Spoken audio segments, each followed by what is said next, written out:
Around the early 18th century, paper broadsides came into use. They served the purpose of communicating government notifications and private announcements.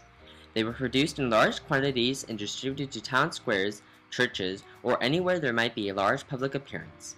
Paper broadsides that were produced for short-term consumption were referred to as printed infera. They delivered an immediate impact on the viewers, and then shortly afterwards were discarded. Later in the 18th century, commercial companies pressured for a large type on their paper broadsides, which led to the invention of the wooden type by Darius Wells. These wooden types were created by a special wooden drill that was capable of cutting out wooden block letters. Lithographic posters, invented at the start of the 19th century by Mr. Sinfielder, served as an alternative to metal plate engravings that were in use at the time. The process involved drawing with a greasy crayon onto finely surfaced Barbarian limestone and offsetting the image onto paper.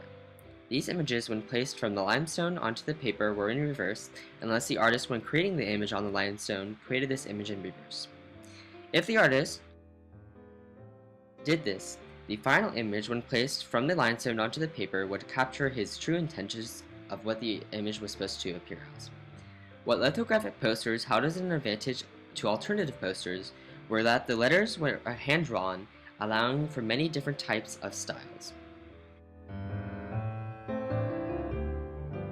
A poster technique in the 1900s was the Swiss poster. The Swiss International style is a poster technique to draw, image, and type by hand. Herbert Matter developed techniques in graphic design and photography that became a part of a new visual narrative at the start of the 1930s. Since many other familiar designs, such as overprinting, which is where an image extends beyond the frame, along with the use of boldness, color, size, and placement, are used modernly in typography. A dominant Swiss poster style was the Sketchplaque, or object poster, in which the increase of power, status, and wealth of commercial goods and services with a monumental minimalism. In 1930, Otto Bamberger completed a uniquely Swiss variant of the object poster for PKZ. The Swiss formula is a mathematical formula designed to cut and harmonize tariff rates in international trade. The formula is divided into 4 equal steps. First, asymmetrical arrangement. Second, the use of a mathematical grid to provide an orderly and unified structure.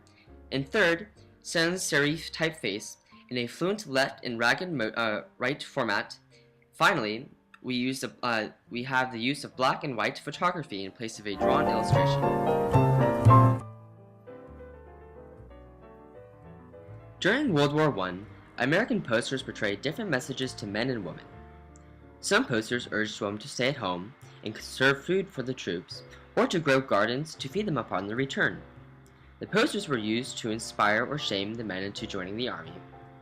In 1916, James Flagg's Uncle Sam magazine cover circulated in 4 million posters within the year. In 1935, President Franklin Roosevelt initiated the Work Progress Administration, a national program that provided employment to workers to work across the country. Hollywood posters were more immune from European influences, as their emphasis was on imagery and drama.